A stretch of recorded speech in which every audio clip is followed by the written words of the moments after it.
R. Marcos Jr.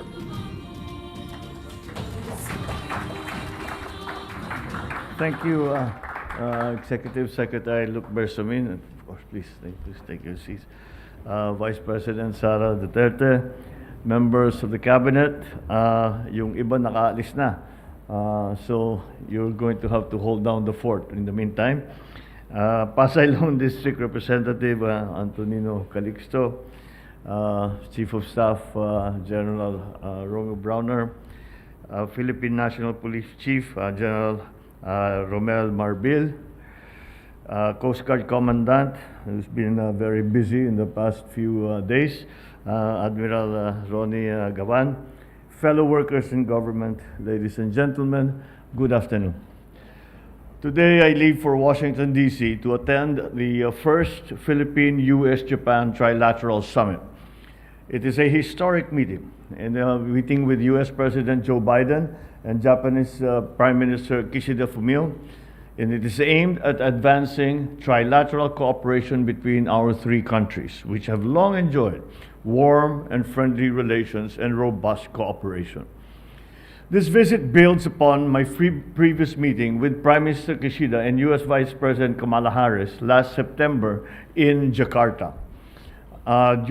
This was actually what they called in diplomatic circles a pull-aside, where during the farewell dinner of ASEAN, because it was the last summit that Indonesia was chairing, we had a pull-aside and we talked quite comprehensively about the idea of having this trilateral agreement. This was also the follow-up to this was held with our foreign ministers and our national security advisors last year. During this summit, I will underscore the importance of enhancing our continued economic cooperation with a view of promoting economic resilience and, of course, security.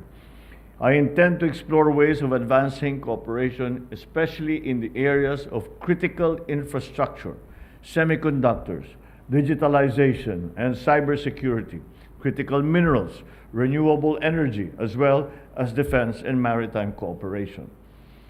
It is my intention also to exchange views with my U.S. and Japanese counterparts on various regional security issues of mutual concern, while continuing to reiterate the importance of upholding the rule of law and preserving the rules-based international order in the Indo-Pacific region. On the margins of the summit, I will also have a bilateral meeting with U.S. President Biden, just kabilang dalawa. At I think he's also going to have that bilateral meeting with Prime Minister Kishida, where we will continue our discussions on strengthening further our alliance between our two countries, and also to meet with U.S. business leaders to invite them once again to invest in the Philippines.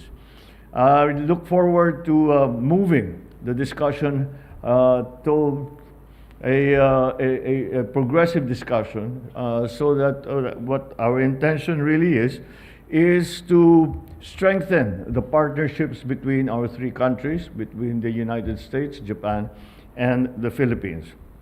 It is mainly an agreement to strengthen the cooperation on the economic front. Of course, security and defense is going to be part of that discussion, but nonetheless, I think I can assure everyone that that is not the main intent of this trilateral agreement. The main intent of this trilateral agreement is for us to be able to continue to flourish, to be able to help one another, and of course, to keep the South China Sea as a freedom, to keep the peace in the South China Sea and the freedom of navigation in the South China Sea.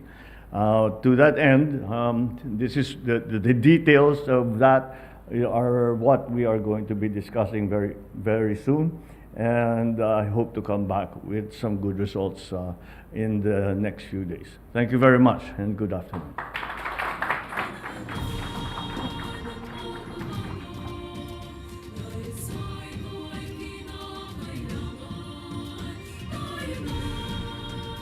resolution